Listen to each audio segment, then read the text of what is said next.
Proclamation number 5257 dated the November 19th, 1951.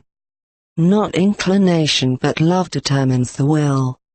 It is left up to all of you in which direction you turn your will, even though you are indeed advised by my word what end result you will achieve by any direction of will.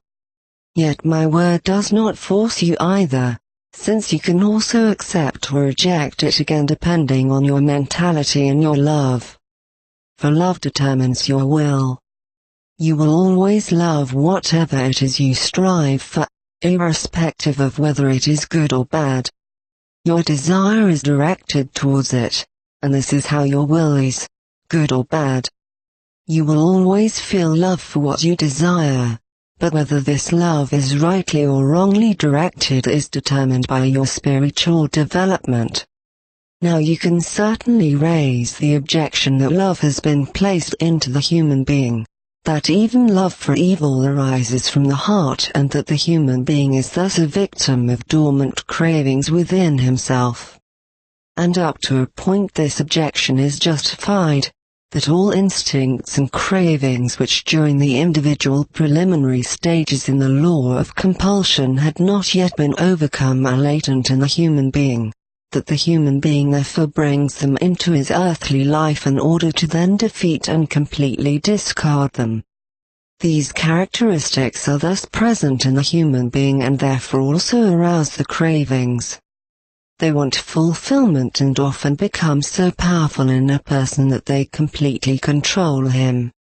The fight against such cravings is often difficult, but this is why I endowed the human being with intellect, so that he can think about his feelings in order to take appropriate action against them.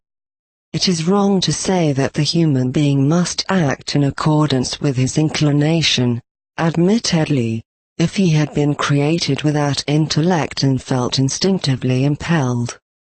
But since he is offered ample opportunity in earthly life to acquire knowledge, since he is a guiding principle in my commandments of love, since he has a still, small voice within himself which admonishes and warns him, which always draws his attention to my will, and since he is now able to think about everything, it is solely up to his will to wage battle against himself when necessary, when his cravings resist what he, according to his inner realization, should do.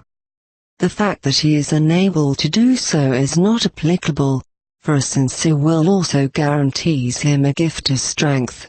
Nevertheless, a weak will is unsuccessful. And only one thing is necessary again in order to strengthen a weak will. Faith in Jesus Christ. It is true that especially people who are still badly afflicted by characteristics from their preliminary stages don't believe in Jesus Christ.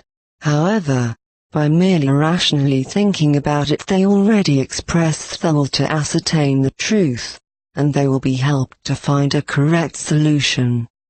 However, where the question about Jesus Christ is unhesitatingly dismissed, where no effort is made to find an answer, that is where the will is obviously turned downwards, and that is where the human being indeed falls prey to the forces from below, yet it is his own will and not the fault of his inclination.